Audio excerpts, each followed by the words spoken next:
this operation tomorrow, so it's a cold and wintry evening in Canberra as we prepare for tomorrow. As you know, I had a stroke some 8 months ago, and I'm dealing with that. But we also find now in the examination of what went before in the stroke that I also have aneurysms on the blood vessels inside my torso and belly. And that's going to make life a lot more difficult. Tomorrow I'm going to have an extensive operation in which they're going to repair those aneurysms. And Chris, thank you very much, Chris has come down from Sydney to hold my hand during this period, and my lovely wife, of course, is always there. So I'm getting lots of support, but it affects other people as well as me. What are your expectations after the operation? Well, after the operation, I understand I have 3 days in intensive care, and I imagine that that's not terribly traumatic for me. It's just to keep an eye on things and make sure that the blood vessels don't rupture. Do you ever think if people didn't have the support that you have, how they would cope? Certainly do. Soph and I have had this discussion on numerous occasions. When we have a difficult situation, we look at each other and say, how would somebody who doesn't have this level of support possibly manage? I couldn't do all this on my own. What about the interaction between the stroke and the operation you're having now? Is there going to be much interaction between those two things?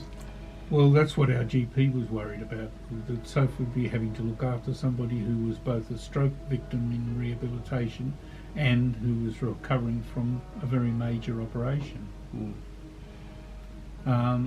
Luckily, the technology has moved on to the point where it can all be done through the groin, through a blood vessel.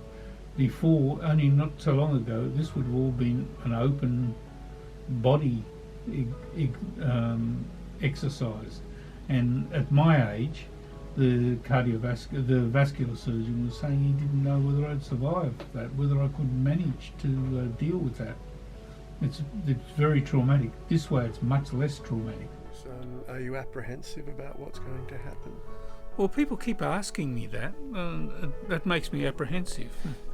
I didn't think I was. But for the last 2 nights I haven't really slept properly, and I'm not sure why.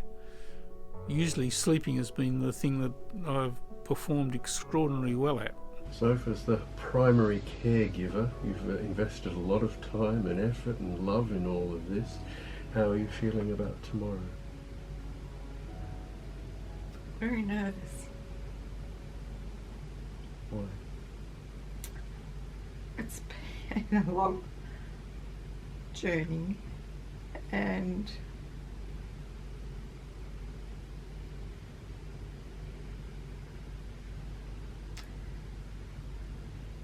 I suppose we've been waiting for operations have been postponed 4 times.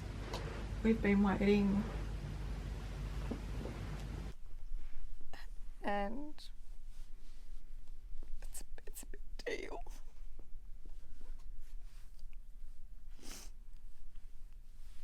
But we're good to go.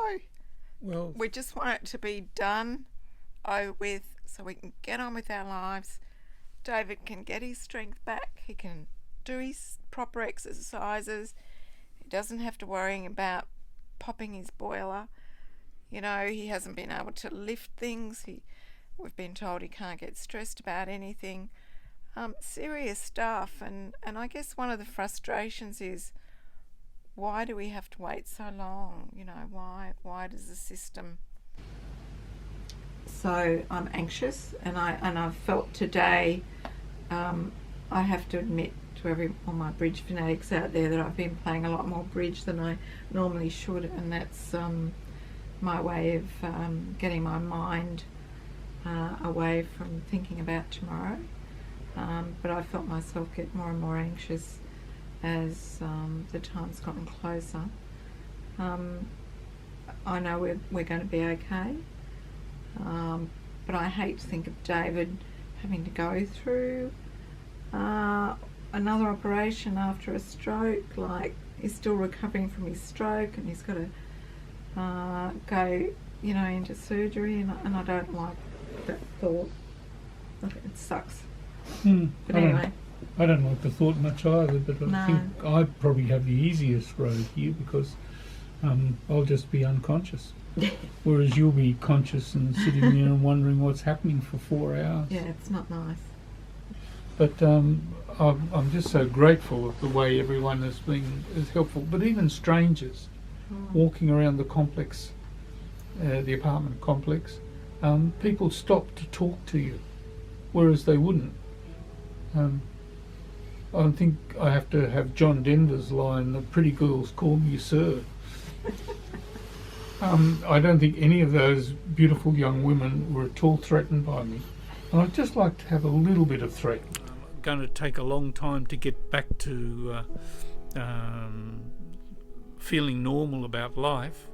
I've had some fairly interesting scenarios about the pretty young girls, and of course we all know David's got a warped sense of humour. So we were coming down the lift the other day, and next to us this gorgeous tall blonde thing came out. She was a lovely looking girl, and I said good morning, and she sort of nodded curtly to me, and the next thing David said good morning, and oh well, she turned around and the chat was on.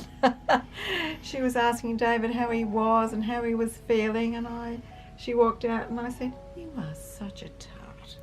You are such a tart." But David provokes that in people. He's just such an open, friendly person around, and I think he's getting to be quite a reputation around the complex where people stop and have a chat, and he loves it, of course. So yeah, the sweet young things that talk to him and offer them their coat in the cold, and which they've done, which it's surprising, the people that stop and want to help.